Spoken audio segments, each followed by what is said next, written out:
Welcome back on this channel of UKIC official. My name is खुशहाली कच्ची। आज हम लोग क्या करने वाले हैं? आज हम लोग करने वाले हैं गाला पेपर्स जो आ गए हैं उसके सॉल्यूशन हम लोग सेक्शन ए और सेक्शन बी दोनों ही ये लेक्चर में हम लोग करने वाले हैं। तो एकदम अच्छे से ध्यान से करना। मैं आपको बताने वाली हूँ कौन कौन से चैप्टर पे आपको एम्फेसाइज करना है और जितने पेपर्स आप लोग सॉल्व करोगे उतने आपको क्लियर होगा कि हाँ ऐसे टाइप के क्वेश्चंस आ सकते हैं।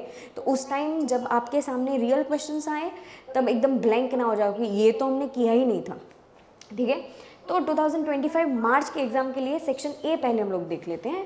और अगर आपको ये पीडीएफ चाहिए तो ये कोर्स बना है फ्री ऑफ कॉस्ट। यहाँ पे गाला पेपर के सॉल्यूशन आपको मिल जाएंगे मार्च 2025 के। तो इकोनॉमिक्स के गाला पेपर 1 से लेके 6 सेक्शन ए और सेक्शन बी में हाँ एक ट्विस्ट भी है, मैं आपको समझाती हूँ क्या कौन सी ट्विस्ट है। और यूकेआईसी जो है वो अहमदाबाद में है, हमारी 2 ब्रांचेस है, सैटेलाइट और साउथ भोपाल। चलते हैं हम लोग आगे। अब देखते हैं सेक्शन नंबर ए में from the below mention which type is not included in graphs, histogram, frequency curve, frequency polygon, pictogram. तो जनरली ये वाला जो है ये तीनों 3 है। ठीक है, तो इससे एक क्वेश्चन से एक हम लोग वो कर सकते हैं, डिकोड कर सकते हैं कि ग्राफ्स वाले तो टाइप्स ऑफ ग्राफ्स आपको पता होने चाहिए, चैप्टर नंबर 1 का क्वेश्चन। ठीक है, और यहाँ पे बोला गया है कि सीडीज जो है वो कौन सबसे ज़्यादा economic information Which type of organization presents data CDs pertaining to economic information? ये करती है लेबोरेटरी, रिसर्च सेंटर्स और गवर्नमेंट। अब ये लेक्चर में हम लोग क्या मैं आपको दिखा रही हूँ कि क्या नया है, क्या है कि जो भी आंसर्स है उसके पेज नंबर हमने लिखे गए हैं जो नई टेक्स्ट बुक है उसके हिसाब से। ये पेज नंबर पे ये वाला आंसर दिया गया है और पेज नंबर 11 पे ये वाला आंसर दिया गया है। ठीक है, तो हमारे पूरे रिकॉर्डिंग में कुछ इसी हिसाब से पूरे लेक्चर नंबर 1 में जाने वाला है। लेक्चर नंबर 2 से लेके 6 तक जो है जिसमें पेज नंबर हमने मेंशन किए है वो आपको मिल जाएंगे हमारी ऐप पे, जो गाला वाला जो पेपर वाला है उसमें मिलेंगे। तो आप वहाँ पे जाके, यहाँ पे मैं खाली आपको सॉल्व कराऊंगी लेक्चर नंबर 2, 3, 4, 5, 6 में। लेक्चर नंबर 1 में मैंने आपको दिखाया है कि कुछ इस हिसाब से हमने पीडीएफ अपलोड करने वाले हैं हम लोग गाला वाले सॉल्यूशन में। चलो अब जाते हैं हम लोग आगे। डेवलपमेंट मल्टी डायमेंशनल प्रोसेस है वो किसने दिया है? विच कंट्री जो है वो फर्स्ट एचडीआई करती है? एक आता है नॉर्वे। डेफिनेशन वाले जो क्वेश्चन है वो लास्ट ईयर भी ये पूछे जाते हैं, मतलब आपको डेफिनेशन किसने दी है वो आना चाहिए। और हमें तो इकोनॉमिक्स में बहुत सारे डेफिनेशंस होते हैं। ठीक है, तो आपको पता होना चाहिए कि भाई कौन सी डेफिनेशन किसने दी है। तो that should be very much clear, ये टोडारो ने दी है। Moving forward, how many major causes of inflation are there? तो इसका पेज नंबर भी मैंने मेंशन, ये देख लो, ये वाले में भी मैंने पेज मेंशन किया है, तो कहीं पे भी आपको वेरीफाई करना है तो आप वेरीफाई कर सकते हैं। Generally there are 2 type of major inflation. ठीक है, 2 टाइप की मेजर इन्फ्लेशन है। शॉर्ट टर्म लेंडिंग जो है वो थियोरेटिकली में कितना होता है याद रखना। शॉर्ट टर्म जो है वो up to 1 year, medium term है वो 1 to 5 ईयर्स, और लॉन्ग टर्म अगर आपको पैसा चाहिए या लॉन्ग टर्म आपको पैसा देती है बैंक तो उसे 5 ईयर्स और मोर में शिफ्ट कर दिए। तो ये क्वेश्चन में से ही मैंने आपको 3 MCQs और बता दिए कि शॉर्ट, मीडियम और लॉन्ग टर्म में से अगर ये शॉर्ट टर्म पूछा है तो मीडियम और लॉन्ग टर्म के पूछने के चांसेस भी है। और अगर आपको ये गो थ्रू करना है तो आप यहाँ पे ये वाले पेज नंबर पे जा सकते हो, आप स्टॉप होकर स्क्रीनशॉट ले सकते हो या तो आप यूकेआईसी के ऐप पे जाके कर सकते हो। UKIConline.com पे एंड्रॉइड iOS ऐप में आप जाके कर सकते हैं। चलिए, from the below mentioned instrument is included in qualitative में कौन सा होता है? Discriminatory interest rate. ये सारे क्वांटिटेटिव में। ठीक है, bank rate, repo rate, cash reserve ratio. How many minimum daily calories पर person per day is decided by the Indian council. अब इंपॉर्टेंट चीज़ क्या है कि जब भी आपको पूछे तो आपको याद रहना चाहिए अर्बन पूछा है या रूरल पूछा है। ठीक है, अगर अर्बन पूछा है तो 2100 और रूरल पूछा है तो 2400, ये याद रखना। और इसको भी अगर वेरीफाई करना है तो मैंने पेज नंबर रख दिए। ठीक है, हेलो स्टूडेंट्स, मैं स्पेशल अनाउंसमेंट लेके आया हूँ फरवरी मार्च 2025 वाले बच्चों के लिए। उनकी बोर्ड एग्जाम नज़दीक है और सबसे ज़्यादा टेंशन वाली बात ये होती है कि सर अब हम लोग पढ़ाई चालू कर रहे हैं तो हम लोग क्या करें। देखो, मेरा सिंपल सा फंडामेंटल है, कॉन्सेप्ट के लिए टाइम चाहिए, उसको आप भाग नहीं सकते, उसको नहीं कर सकते कि वो आप 1-2 दिन में कर सको। भाई ये कॉन्सेप्ट को कैसे करें सर? लास्ट मोमेंट पे हमारे पास कौन इतना टाइम देगा कि वो सारी चीज़ें कर सकें? हम लोग लेके आए हमारी जो लेजेंडरी बैच है, बाजीगर बैच, उसके लिए। उसके अंदर आपको मेन 4 सब्जेक्ट्स के सारे वीडियो लेक्चर्स मिल जाएंगे। अब इसके अंदर वीडियो लेक्चर्स के साथ साथ हमने PDF भी बना के रखी हुई, जिससे आप वो अपने पेज पे 2x की स्पीड पे देखना चाहो तो 2x की स्पीड पे, जैसे देखना चाहो वो देख सकते हो। पर कॉन्सेप्ट क्लियर हो गए तो क्वेश्चन कोई भी आया आपको दिक्कत नहीं आएगी। ये बहुत सारे बच्चे ऐसे होते हैं सर लास्ट मिनट पे IMP दे दो, ये दे दो। देखो, IMP और वो सारी चीज़ें 10th तक बराबर थी। 12th के लिए आपको चाहिए कॉन्सेप्चुअल नॉलेज। अच्छे कॉन्सेप्ट्स आएंगे तो आपको पेपर के अंदर कोई भी दिक्कत नहीं आएगी। और ये हमारी प्रूवन चीज़ है। आप हमारे रिजल्ट्स को देख सकते हो, वहाँ पे जाके आप देख सकते हो कि वो बच्चे का रिजल्ट कितना इंप्रूव हुआ है, 10 से 12 तक का रिजल्ट भी कितना इंप्रूव हुआ है। तो अगर आपको ये करना है तो बाजीगर बैच आज के टाइम में आगे अभी के लिए हमने उसकी प्राइसिंग कर दी है 3999 के अंदर। आप पूरे चार सब्जेक्ट से वीडियोस देख सकते हो, उसकी पीडीएफ देख सकते हो, उसके अंदर मॉक पेपर्स रख देंगे, बहुत सारी चीज़ें हम लोग ने वहाँ पे रखी हुई है इन स्ट्रक्चर में ना। तो आप अपने हिसाब से टाइम टेबल बना के कर सकते हो। जहाँ पे जिस टॉपिक पे डाउट है उसको आप 2-3 बार देख लो। तो वहाँ पे हमने खुद ने लेक्चर्स लिए हुए और वो सारी चीज़ें, बहुत सारे बच्चे एनरोल हो चुके हैं, तो आप भी हो सकते हो। डिस्क्रिप्शन के अंदर लिंक है और साथ साथ के अंदर अगर मान लो आपको हमारे नोट्स चाहिए तो नोट्स के लिए भी हमने नीचे लिंक डाल के रखी हुई है और वो आपको मिल जाएगी। नोट्स भी हमने एक कॉम्पिटिटिव प्राइस पे रखी है जो आपके घर पे फ्री ऑफ कॉस्ट डिलीवर कर दी जाएगी। तो आपके पास अच्छा रहेगा कि अगर नोट्स होगी तो आप वहाँ पे सॉल्व भी कर पाओगे, क्योंकि हमने वर्कशीट जैसी नोट्स बनाई हुई है। इको बीए के अंदर फुल टू थियरी है, with MCQ, with one liner, with section C D E F everything, images के साथ। तो आपको पढ़ने में भी मज़ा आए और वो ऐसी लैंग्वेज के अंदर जहाँ पे आप बेटर स्कोर कर पाओ। तो डेफिनेटली आप कांटेक्ट कर सकते हो। फ़ोन नंबर भी अगर कोई क्वेरी हो तो आप डेफिनेटली उस पर फ़ोन भी कर सकते हो। Continue with your lecture. Bye bye, see you, tata, all the best. अब करते हैं what was the percentage of malnourished people in India in 2014 to 16। इनके बीच में कितने माल नरिश लोग थे।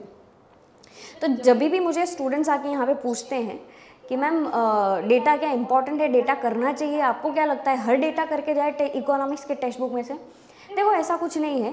जनरली क्या है कि आपके जो प्राइम डेटा है, जो इंपॉर्टेंट डेटा है वो आपको आने चाहिए, लेटेस्ट डेटा आपको आने चाहिए। तो उसी हिसाब से जो 14-16 वाला जो डेटा है, ठीक है, माल नरिश वाला, वो भी आपको, इससे ही आप जितने सॉल्व करेंगे पेपर्स आपको पता चलेगा कितने वेराइटी ऑफ क्वेश्चंस आपको पूछ सकते हैं, ठीक है। Also on a scale of difficulty, उसके बेसिस पे ईजी कैसा है उसके बेसिस पे भी हम लोग उसको बाइफरकेट कर सकते हैं। तो माल नरिश डेटा अगर आप टेक्स्ट बुक खोल के, मैं आपको पेज नंबर भी वो 15.2% पे है। Give the name of committee which was establish to study the problem of unemployment problem. अब काफ़ी बच्चे यहाँ पे स्लिप होके कर देते हैं राजकृष्ण कमेटी। ये चैप्टर कौन से में आया था? चैप्टर नंबर 6 में। ये चैप्टर 6 का ही क्वेश्चन है। पर जब हम लोग कॉजेज ऑफ अनएम्प्लॉयमेंट जब पढ़ते हैं एकदम अच्छे से, वहाँ पे बहुत एक छोटू सी लाइन में मेंशन किया गया है कि भगवती कमेटी को बिठाया गया था to study the problem of unemployment, ठीक है। तो यहाँ पे काफ़ी बच्चे स्लिप हो जाते हैं और पेज नंबर मैंने यहाँ पे ऑलरेडी मेंशन किए गए हैं। मूविंग फॉरवर्ड, जो प्रोडक्शन टेक्निक जो है वो कौन सी टेक्निक अगर आप यूज़ करेंगे जो अनएम्प्लॉयमेंट ज़्यादा कर देगा, कौन सी टेक्निक यूज़ करेंगे तो कैपिटल इंटेंसिव, ठीक है। और कौन सी टेक्निक यूज़ करने से अनएम्प्लॉयमेंट रिड्यूस हो जाएगा तो लेबर इंटेंसिव, ठीक है, क्योंकि लेबर इंटेंसिव मतलब लोग ज़्यादा है।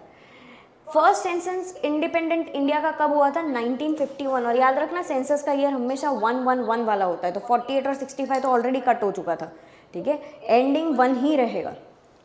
ओके, उसके page number. Moving forward, which state in India has the highest female population पर 1000 मेल्स? Important question. केरला, ठीक है, केरला में सबसे ज़्यादा है, सबसे ज़्यादा, मतलब इन दी सेंस पूरे स्टेट्स जितनी भी इंडिया के स्टेट्स हैं उसमें केरला में ऐसा है कि फीमेल्स ज़्यादा है as compare to males. Which is the institute of agriculture research जो करती है ICAR? चैप्टर नंबर 8 का क्वेश्चन, चैप्टर नंबर 7 का क्वेश्चन, और तो भी मैंने पेज नंबर यहाँ पे मेंशन कर दिया है। In today's which factor of production is most mobile in international trade? जब इंटरनेशनल ट्रेड में अगर आप करते हैं तो सबसे ज़्यादा मोबाइल, ये लाइन में एक जगह पे मेंशन किया गया है, एंटरप्रेन्योरशिप, ठीक है, सबसे मोबाइल है entrepreneurship. Second, balance of payment कितने टाइप में डिवाइड होता है? 2 टाइप में, ठीक है, एक करंट और एक कैपिटल। देख लो। अब जाते हैं अगले क्वेश्चन में। इंसेंस स्टिक जो है वो कौन सा एग्जाम्पल है, कौन से इंडस्ट्रीज़ का? तो इंडस्ट्रीज़ के सारे एग्जाम्पल्स देख लेना, ये चैप्टर नंबर 10 का क्वेश्चन है, तो उसके सारे एग्जाम्पल्स देखना। तो मतलब एक ऐसा क्वेश्चन पूछा है, मतलब उसके रिलेटेड क्वेश्चंस पूछ सकते हैं। तो कॉटेज इंडस्ट्री जाएगा। कब इम्प्लीमेंट हुआ था स्पेशल इकोनॉमिक जोन? 2000 में हुआ था, ठीक है, तो 2000 अपना आंसर आएगा। और ये वेरीफाई करना है तो आप ये पेज नंबर पे जा सकते हो वेरीफाई करने के लिए। मूविंग फॉरवर्ड, अप्रॉक्सीमेटली कितने परसेंटेज अभी भी पॉपुलेशन जो है वो सिटीज़ में रहती है? ऑलमोस्ट सिटीज़ में अभी भी रहती है, वो है 32% जितने लोग, ठीक है, 32% अभी भी अर्बन सिटीज़ में रहती है। उसके बाकी जितने भी परसेंटेज रहते हैं 68% रूरल एरिया में रहते हैं। ONGC कब सेटअप हुआ था? 1959। Very very IMP question, chapter number 11 का लास्ट चैप्टर का ये क्वेश्चन है, इन 1959, ठीक है। और यहाँ पे कंप्लीट होता है हमारे गाला के पेपर नंबर 1 के सेक्शन नंबर A कंप्लीट होता है। Moving forward to section number B, section B देख लेते हैं कि क्या क्या है। मैंने यहाँ पे बहुत अच्छे से आंसर, तो आप स्क्रीनशॉट भी ले सकते हो, ठीक है, पर आपका आइडियल आंसर क्या होना चाहिए, what is meant by pi diagram, तो मैंने मेंशन किया होगा है, तो मैं आपका भी टाइम नहीं उतना लूँगी, यहाँ पे मेंशन कर दिया है, ठीक है। पाई डायग्राम जो है वो 360 डिग्री पे रहता है, ये सारी चीज़ें आप मेंशन कर सकते हैं। इन्फेंट मोर्टालिटी रेट जनरली क्या है, पर 1000 में अगर कोई बच्चा 1 साल के अंदर ही अगर उसकी डेथ हो जाती है तो इन्फेंट मोर्टालिटी रेट में जाएगा। और आप इसकी डेफिनेशंस आप अपने हिसाब से भी एकदम प्रॉपरली फ्रेम कर सकते हैं, और मैंने पेज नंबर मेंशन किए हैं। रेपो रेट जनरली क्या रहता है, तो आरबीआई जनरली जो है, आरबीआई के पास से बैंक्स काफ़ी बार लोन लेती है थोड़े टाइम के लिए, और उस शॉर्ट टर्म फंड्स के लिए जब वो लेती है तब आरबीआई उसके ऊपर एक चार्ज लगाता है जिसे हम लोग बोलते हैं रेपो रेट, ठीक है। तो वो यहाँ पे मेंशन किया गया है। Qualitative tools of monetary policies क्या है, तो क्वालिटेटिव टूल्स जनरली बेसिकली क्या है कि ऐसे टूल्स हैं जो हमारे अंदर इकोनॉमी में जो क्रेडिट जो है काफ़ी बार बढ़ जाता है, काफ़ी बार क्रेडिट जो है पैसा फ्लो मतलब सप्लाई ज़्यादा हो जाता है, सप्लाई कम भी करना है, तो क्रेडिट कंट्रोल करने के लिए हम लोग क्वालिटेटिव मॉनिटरी पॉलिसीज़ को लगाते हैं, क्वालिटेटिव टूल्स लगाते हैं, और जिस वजह से इनडायरेक्टली हम कंट्रोल कर लेते हैं सप्लाई को पैसों का। Moving forward, to safeguard farmers from crop failure, तो कौन सी योजना स्टार्ट की गई थी, पेज नंबर यहाँ पे मैंने मेंशन किया और मैं ये साइड आ जाती हूँ तो आपके लिए और क्लियरली होगा। प्रधानमंत्री फसल बीमा योजना स्टार्ट हुआ था कि क्रॉप फेलियर हो तो उस पर इंश्योरेंस आप ले लो, तो आप जितने भी फार्मर्स हैं उसको उतना प्रॉब्लम ना आए। Slogan, prime minister agriculture irrigation program ने कौन सा स्लोगन दिया था, वाटर फॉर एवरी फील्ड, हर फील्ड में पानी होना चाहिए, इरिगेशन फैसिलिटीज़ होनी चाहिए। तो इरिगेशन नाम आया तो दैट मीन्स कि यू शुड नो कि वाटर फॉर एवरी फील्ड वाली चीज़ आपको मेंशन करनी है। उसके बाद आते हैं आगे, नाबार्ड कब एस्टैब्लिश हुआ था, तो आप पूरी लाइन लिखेंगे, मैंने यहाँ पे इतनी लिखी है। नाबार्ड जो है वो 1982 में हुआ था। डेवलपमेंटल इंपोर्ट्स का मतलब क्या होता है, ऐसे इंपोर्ट्स जो हमारे इकोनॉमी के डेवलपमेंट में हेल्प करे। ऑफकोर्स आपको लगे मैम डेवलपमेंटल इंपोर्ट, तो हम भी सुनो, ऐसे इंपोर्ट जैसे कि फॉर एग्जांपल गुड्स है, रॉ मटेरियल्स है, टेक्नोलॉजी है, ऐसी चीज़ों को हमने इंपोर्ट किया बाहर से जो हमारे डेवलपमेंट प्रोसेस को और ज़्यादा स्पीड अप करे, उनकी रॉ मटेरियल्स यूज़ करके, उनकी टेक्नोलॉजी यूज़ करके। मेरे अगर प्रोडक्शन मैन्युफैक्चरिंग, पहले मैं 10 बॉक्सेस बनाती थी, अब मैं 1000 बॉक्सेस बनाने लगी उनके हेल्प की वजह से। उन सारे इंपोर्ट्स, जो जो चीज़ें मैंने इंपोर्ट्स की है जिससे मेरा डेवलपमेंट फास्ट हुआ, उसे हम लोग बोलते हैं डेवलपमेंटल इंपोर्ट्स।